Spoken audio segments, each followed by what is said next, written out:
Hey everyone, welcome back to the channel, and as you'll notice, no, we are not at the shop today. We're not reviewing pressure washers, not testing out products, not giving you detailing tips and tricks or washing a car.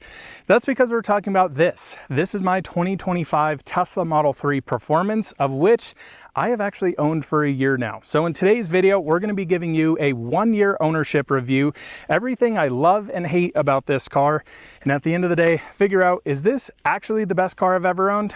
Spoiler alert, I think so. Welcome back to the channel. Let's jump into it.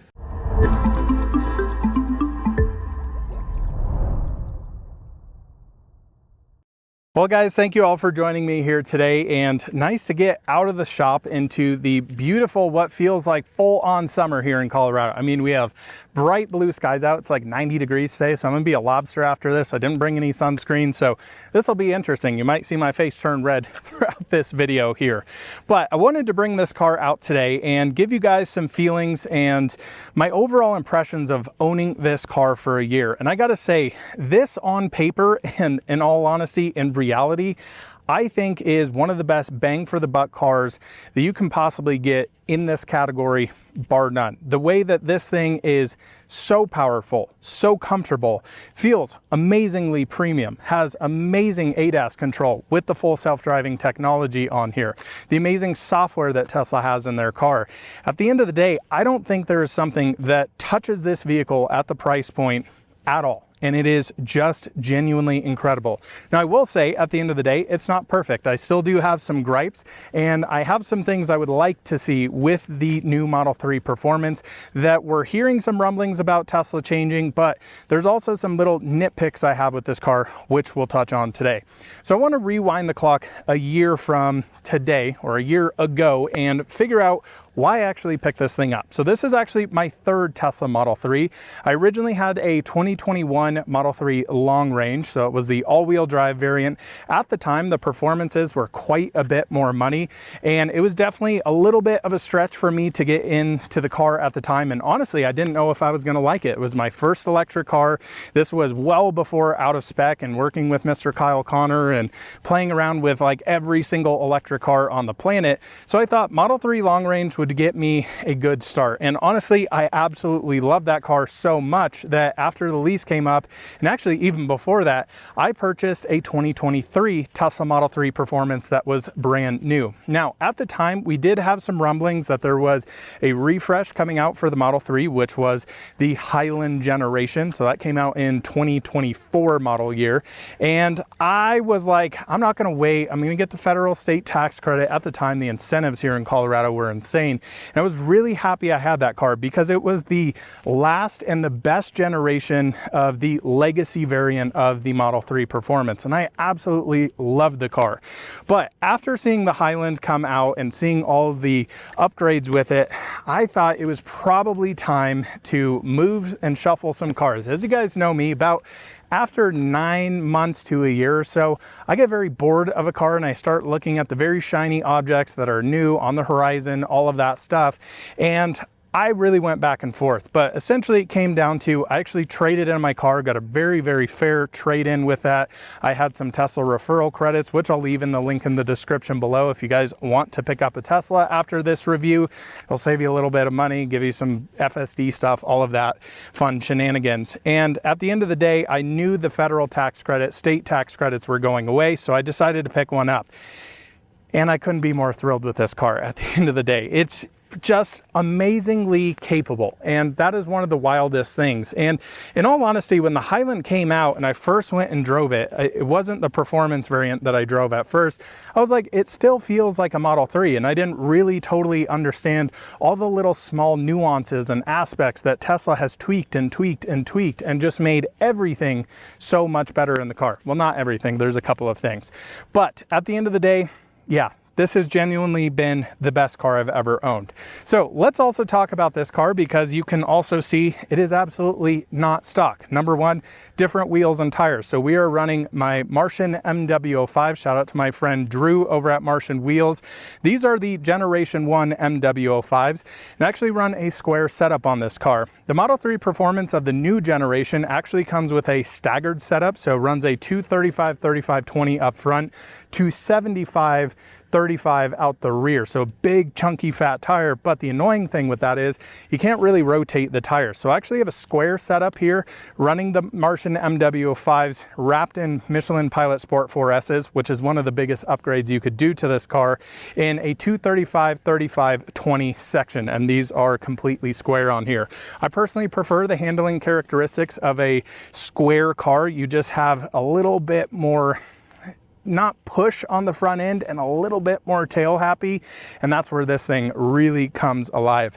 The other big upgrade you'll notice here, the suspension. And I immediately, essentially 70 miles into ownership of this car, completely tore out the suspension that I will say Tesla did a very good job on for 99% of people. I just like a car to be a little bit more focused. And the reality with this car, this is not my daily driver. This is actually my fun car, my car I can go out and enjoy. And in all honesty, one of the cars I want to keep nice. The reason being is we have two very sweet golden retrievers, Mr. Charlie, Mr. Oliver. They absolutely destroy cars, and they actually come to the shop almost every day with me. So I'm hauling them from the house back to the house from the shop, and I just wanted to keep a car nice. So that's why this car doesn't get driven a whole heck of a lot. And I decided, hey, I might make some compromises for some comfort to do the suspension for the overall aesthetics and more performance-oriented driving. The biggest surprise though about this suspension, this being the Mountain Pass Sport coilovers on here, is how amazingly compliant it still is, even though this thing is slammed to the ground. Now, Mountain Pass and KW essentially developed this suspension. It is essentially a KW V3 optimized for a Model 3 performance here, and I could not be happier with it. Now, this also takes away the adaptive damper that the Model 3 performance actually has for the Highland generation, and for me, it was amazing for comfortable and cruising around town. You could dial it up a little bit, but for me, it just lacked this more emotion to it and real turn-in feel and just overall handling characteristics, and that's where this suspension just absolutely shines. One of the best compliments I got on this suspension was actually from one of my friends that works over at the Porsche store in Fort Collins, and he drives GT3s all the time, all the Porsches that have just the best handling, the best suspensions, all of that stuff, like absolute track weapons. And I took him out in this one day, and he said this car really reminds me of how a GT3 handles. It's not a 3RS level of like super harsh and uncomfortable, but then you put it on track and it's just an absolute missile. This kind of sits between like a GT3 and a GT3 Touring, where it's still compliant on the road, but absolutely rips on a canyon road, and that's exactly what I wanted here. So I did have to get rid of that adaptive damper. It fully replaces it, and man, I could not be more happy with it. So big shout out to Mountain Pass. They make some of the best suspensions I have ever had on a car. All right, so let's take a quick walk around the car here before we actually get out on the road and talk a little bit more about my loves and hates about this actual car. First things first, I personally love how the new Highland generation performance actually looks. Being that we have these new amazing headlights, full matrix functionality, of which I'll say is my first gripe. I mentioned this in my 1-month ownership review. These headlights are actually substantially worse than the legacy Model 3 performance that I had with the matrix headlights. I just feel like they're overall dim, and of course you don't also have a fog light option on it. So I do think the headlights aesthetics wise are 10 out of 10, way better than the original, but performance wise not so amazing. But the one thing I am happy that Tesla actually did here on the newest generation performance was actually, of course, give it its own distinct styling with the front end, with this, you know, ancillary air ducting around here, all of this satin black splitter. I think the car looks very aggressive, and I absolutely love it here. Now, coming down to the brakes, of course, you do have 4-piston Brembos on the front. They are good. I will say they're not amazing. You can absolutely toast these. I've not had this car on track. Actually, big shout out to High Plains Raceway. They just resurfaced the whole track, so I am hoping to get out there at some point this summer, get this car on track, and go enjoy this thing in a properly safe manner, but also hooning the thing around. And of course, you can see here, I went for the pearl white metallic, which I personally love. Having as a detailer, a clean white vehicle, there's really nothing better. Hides absolutely everything. Of course, when I got this car, we went through, fully paint corrected it, fully polished it. We put Clean by Pan's 8-year coating on the paint, the glass, all of the satin black trim, pretty much everything on the car, and man, it's been holding up really well. I'll also leave a video link in the description below to my 10-month update on that, still looking essentially the same here. Now out back we have new redesigned taillights, of which I didn't love initially. I kind of preferred the older ones, and now my opinion has very much changed on it. I think one thing I very much dislike, and I've been really considering as of late actually pulling off, is the performance badging here. I just don't really think it actually fits the car all that well, so I might just remove that, go all clean. And yeah, out the back end here you can see we've got the new performance variant diffuser, which I do think looks quite sharp and quite spicy, as well as the satin carbon here, which I absolutely love. Now I'm sure I'm going to get a ton of comments as well on, Colton, why don't you have window tint? It looks terrible without it. Well, I personally am just not a big fan of window tint in general, and I got the white interior so that I can see it on a bright sunny day like this, and I personally like it like this. So if you don't, that's okay, do it to your car. I'm not here to do it to mine. Now, I think the biggest upgrade to this car, before we get out on the road, take this thing for a little drive, I want to showcase to you the interior, because this is where Tesla spent the most amount of time on the new Highland generation, and the interior is just absolutely stunning. It's such a nice place to be. All of the materials here, pretty much perfection. If you guys watch my build quality reviews, I absolutely despise plastic. And as you look on something like a door card here, every single thing you touch is all soft touch material, all that vegan leather, which I absolutely hate the name of that, but absolutely love the actual material here. And it just feels so nice and so premium, such an upgrade over the legacy version. You can also see we've got the performance only bucket seats here, which are pretty darn awesome. Now we'll talk a few things once we get inside that I'm not super amazed with the seats by. Number one being how high they sit, but also seeing this is a thick boy problem here. Quite a bit of creasing on the seat. They have been staying pretty darn clean to say the least, but the creasing a little annoying, and honestly really prefer the new Model Y performance seats. So we'll talk about that more once we get on the road. Now back here you can see very, very comfy space for people. I don't think anybody's actually been back here. We've got, of course, the screen back here for your passengers, and yeah, it's a really, really nice place to be. The other quick thing I want to mention that I have done to this car was installed a Starlink up top, and that has been one of the best things. Now again, as I said, I often take this car up in the canyons, actually over that way over there, and unfortunately we never have any cell service, and that always kind of freaks me out that, you know, if something happens on the road, you know, we get a lot of deer back here, you know, stuff can happen when you're on canyon roads. I have no way to call anybody. I have no access to that. So Starlink up here, it just has unlimited roam plan on it, and I can go rip the canyons and have full service, and just works perfectly. So that has been amazing. It's also software updating the vehicle. When it downloads an update, it can actually use it off the Starlink. I mean, it's just flipping awesome. So that's the exterior. That's a little bit of the interior that I just think is such an amazing upgrade. Let's get on the road and talk about everything I love and hate about the new Model 3. Well guys, we're out on the road today, and unfortunately my favorite back roads are quite busy today, so we're not going to have super fast run on this, and that's totally fine. We're on a public road, we're going to keep things safe. I've already seen a few deer on this road as well, so not here to set any lap records. We'll definitely do some enjoying, but within the limits here. And you know, getting out on the road in this car is where I really think this car shines, especially over my older Model 3 Performance here. And that was one of the things that I really think is hard to appreciate when you first test drive a new car that is different from the last one, is how much quieter it is, how much more compliant the car is, and the lack of wind noise and NVH and all of that type of stuff. And what's really crazy is when you have been experiencing a car like this, and then you go backwards. And I do that quite often. My dad actually has a 22 Model 3 Performance, so the legacy version of that, and it is crazy when you get into that car. It is stiffer than this suspension, which is insane. I mean, this is not a stiff suspension. It's crazy how comfortable it can be.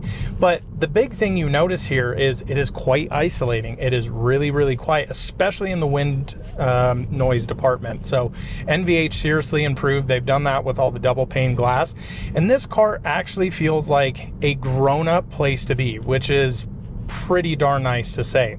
Now, a couple of things that I do notice about this car that I was very reserved on when I actually was considering getting one of these, and that was when I sat in these seats. I was like, you know, I love the back of the seats. I love that they're air conditioned, but you sit higher than the old Model 3 Performance. And that is something for me that when I get into a car, I put the seat to the ground. I want to feel like a little kid looking over the car. And it's just, yeah, you definitely sit higher. Now, it's not as bad as new Model S's, especially in the new Performance seats in those. I just feel like my head is in the sunroof in those cars. So it is a little compromise there, because I do love the style of these seats. I do love having air conditioned functionality of them. I do love that they hold you in, and that they are still, yes, very, very soft and supporting and all of that, but I do wish the seats went lower. So that is one of my negatives. Now, one of the things that I did not notice right away when I actually purchased this car was actually how I sat in the car. And what I mean by that, I'll try and get some B-roll for you guys, but your pedal box or your footwell is actually lower than the older car. And that is not something I experienced before. And what I noticed was I can slightly stretch out a little bit more now because of that. And I feel more comfortable. Even though I'm sitting higher, I have noticed that I do feel and fit better in the car overall. Now, what that's also changed is where my knee sits here on the actual screen as well. In the old car, especially when I'm, you know, going up in the canyons, I like to sit a little bit closer, get the more race style feel, you know.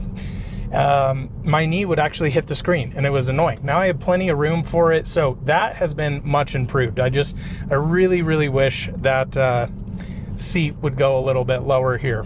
But moving on into the next thing here, as we can have some fun on these back roads, is just the speed of this thing. 500 plus horsepower, 2.9 seconds 0 to 60. These things are just absolute monsters, and you can just floor it out of a corner, and it just, Tesla's magical traction control system on these cars, and track mode as well, is just mind-boggling.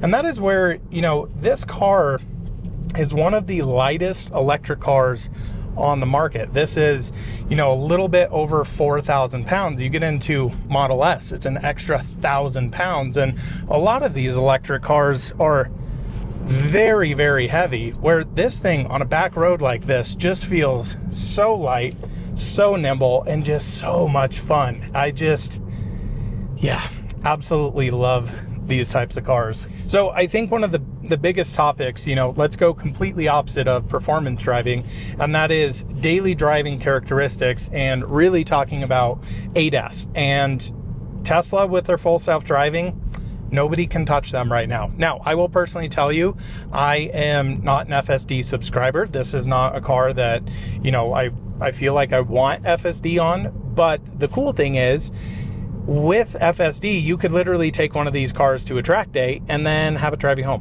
which is insane. No other car could do that, and it's just incredible. Guys, I'm telling you, and I know there's FSD doubters and haters. I would probably put myself not on the hater side. I really appreciate full self-driving, but I don't want full self-driving to be my entire personality like 99% of people on Twitter. And like, I understand why people love it so much. It's just not something that I want in this type of car, but it's cool that you can have it. And I will tell you, I've experienced it. I've, you know, had free months of full self-driving on here, and I've even, you know, done it for a couple of months, and I'm like, yeah, it's flipping amazing. It's just not really on the high end for me. And the interesting thing about this particular car, this being a 25, I actually do still have autopilot on this car, where the new cars, you don't get any sort of base ADAS at all. And that is, I think, a real big shame. And that's a decision Tesla made to, of course, make more money with their full self-driving stuff. And, you know, I really think that's a shame. But, you know, if I'm going to go on a road trip with this car, for sure, I'll download FSD for a month and pay the $100 a month, and I'll have it drive me, you know, across the country and relax and enjoy the experience. And then when I don't want to drive or don't have the car drive, I'll do the driving. So that is pretty amazing with what it does. The thing that drives me nuts about autopilot is it's really not that good. Nor is there traffic aware cruise control.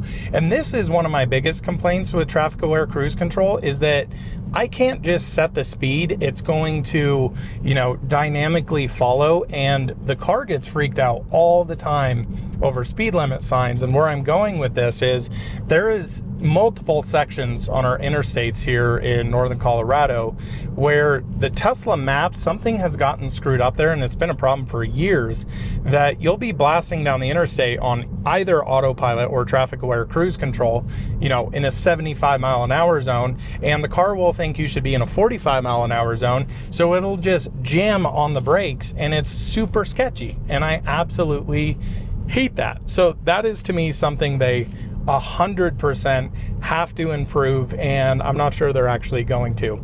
Now, with FSD, I will say one of the big things that I don't love about it is the lack of control. And I'm not talking about the actual driving. I'm talking about sometimes the small context that I really don't think the software actually has now. Like, you know, scooching over on a 2-lane road for semis coming by that, you know, are going to absolutely gravel bomb the front of your vehicle, or, you know, moving around every single little small pothole and thing like that. Like, I don't really want to damage my rims just to have the car drive me. I would rather drive, because that kind of stuff stresses me out. The other thing that full self-driving, how Tesla has done it in putting speed profiles in, is I'm not allowed to tell the car how far away I want to follow or the exact speed I want to go. I mean, they have these profiles that, you know, sometimes it'll be like, you know, hurry mode is 7 miles an hour over, 10 miles an hour over, and then you'll see other times where it's doing like 15 miles an hour over the speed limit, but I can't actually control the set speed I want to go. And that, for me, is where full self-driving, if they could get that figured out, I'd probably start using it more. But then again, not in a car like this. Now, if I had to commute down to Denver, I would be the biggest FSD, you know, fanboy in the world, of just like, hey, I want the car to drive me there. I want to, you know, be able to relax, chill, not worry about what's going on in traffic. But with this car, I'm never really doing that. And the occasional traffic that I do experience, I'd rather just be driving. So that's my feelings on that. Let's talk about some other negatives over the old Model 3 Performance. And one of the biggest ones is the sound system in here. And I actually said this was an issue in my 1-month review with this car. Basically, Tesla has, in my impression, one of the better, or if not best, honestly, in-house audio systems in the car market. Like, Cybertruck's insane, Model Y's insane, last generation Model 3 Performance was damn near perfection. What they have done in this car is actually added a second sub here, and I think that is the root problem to a bunch of my issues. And the issues that I run into with this car is I cannot find a happy middle ground on the EQ. It seems like every time I get in this car, because I listen to a lot of different genres, I'm screwing around with the EQ, because, you know, on some songs it's just, or some genres in general, I want a little bit more bass. The problem is it's just so much bass that you end up having to turn the sub down, and then it's just, it doesn't sound that great. And when the sub's on, it's just kind of muddy and not that clear. And man, I really have just been underwhelmed with the stereo in this. And the crazy thing is, like, I get back in my dad's car, it's perfection. I get in the new Model Y Performance, the thing absolutely bumps. You get in the Cybertruck, it absolutely rips. And it just seems like something went wrong with Model 3, that it's not dialed in. So that is one of my big drawbacks. Next, let's move into, I know I'm giving a lot of drawbacks, but I also, you know, as much as I love this car, it's not perfect, right? So I want to make sure we're capturing both aspects of that and not this just be a fluff piece, because this is not a perfect car. No car is. And I think the next thing for me that I really want to see in these cars is improved charging. And this becomes a problem for me, not really for the case of like I'm doing a ton of road trips all the time and, you know, I would really benefit from that. It's the occasional, I don't know when I'm going to take this car out, and typically because it sits quite a bit, I leave it at 50%. Now, when I want to come do canyon stuff like this, and I decided to do this video and come do this morning because my schedule opened up, now I have to go sit at a charger forever because this thing has such a crap charge curve on it. And I say crap, the reality is the innovation of the rest of the industry has just gotten so much better. And I look to, you know, like my EV6 or EV9, those are 800 volt architecture cars. And the cool thing about those is I can plug in at 50% and get 240 kilowatts on my EV6, and it just sits flat to like 75%, where I hit 50% on this car, I'm doing sub 100 kilowatts. And I just feel like I'm sitting there waiting. And that plays into electric cars, right? Because understand, electric cars, when they're full charged, are faster than when they're lower in the battery. And when I want to go rip this thing, I want to go rip it. So then I got to wait for it to charge, or I have to kind of pre-plan. And that's something I would not have to do as much if we had a better overall charge curve in this. It would save some time. Yes, it's a nitpick for sure, but I really think one of the biggest things for people getting into electric cars is that they don't want to go sit at a charger for an hour. And you shouldn't be sitting at a charger for an hour, of course, being that you shouldn't be sitting there full charging it. I totally understand that. But, you know, it just makes road tripping so much better when you don't have to wait on the car. And there's Tesla people who, you know, whoa, it charges so fast for me. And I'm like, when I road trip and I'm trying to get somewhere, I mean, you go through podunk ass towns. I don't want to be sitting in, you know, the back of a sketchy Walmart or whatever charging. Like, I want to get out of there. And that's something I've really noticed on these cars versus my other experiences with my EGMP cars and road tripping things like the Lucid Gravity and the Porsche Taycan, where it's just like the car is waiting on you. You are always kind of waiting on the car with the Tesla, in my impression. And what Tesla ends up doing is you have to road trip these cars so different, arriving dead and then only charging to like, you know, 45% to hopefully get to the next charger so you can ride that charging curve, where the other cars, I can plug in at, you know, 30, 40, 50% and still get amazing charging speeds. And you're going to see that transition happen over time. So I do hope to see Tesla change that. But at the end of the day, you cannot deny how easy these cars are to road trip and the wide availability of Tesla superchargers and the ease of navigation and all of that stuff. The Tesla does that exceptionally well. I just want to see them take charging actually seriously, like we're starting to see the Chinese do and a lot of other companies.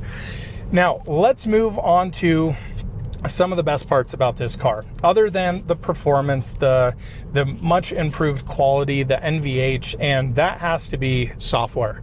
And if you are a software person or care about having a good experience, there is not a better software out there than Tesla. It is absolutely unbelievable how good their software is. The fact of like, you know, no, I don't have my dogs in this car, but they released an update while I've had this car that on your phone, when you have dog mode on, that, you know, shows on the screen that your dogs are safe and comfortable. You can even put their names on there now, and it shows what the temperature of the cabin is.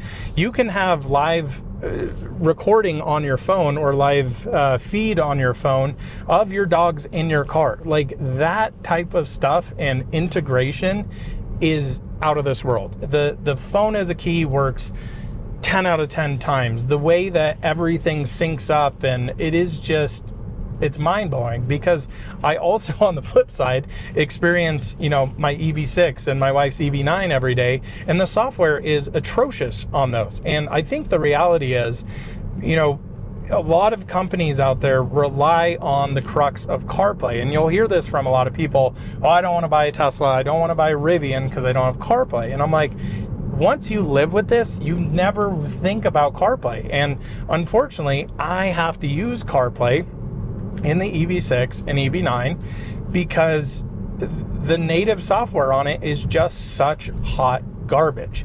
And that's the thing we have to commend Tesla on, is just the unbelievable detail that they go into with their software, and constantly adding updates and improving the cars overall, like having Sentry mode in the car, having it so you can, you know, now see the speed, your throttle position, your braking, all of that type of stuff. Like, most cars don't have that. I mean, there are some starting to get there now, and that's because we're seeing who is leading all of that. And again, if you are into software, there is none better than this. The way that, you know, I can literally just share the phone as a key app with somebody just straight through the Tesla app. And I see this all the time with my customers. You know, they want to hand me a key card. I'm like, hey, can you just send me, you know, the key through the app? And they're like, what? You can do that? And you literally just press, you know, manage access, send them a key. And while I'm detailing the car, I get in it. My seat goes to the same profile, the steering wheel, the mirrors. So I'm not having to adjust customers' seats. And it's like those little details that just add up into this unbelievable software experience. And I'm just touching on the surface of the capability of software, but it's just continually getting better, and it absolutely should be super praised here. So a couple of things, you know, other than, hey, I'd like the seat lower, I'd like to see better charging, some small improvements I would like to see here. Tesla, please bring us a black headliner. Model Y has just gotten black headliner. For whatever reason, the Model 3 has just not gotten a black headliner yet. And I gotta tell you, if you guys have seen the new black interior or black headliner on the new Model Y Performance, any of them, it just feels like such an upgrade.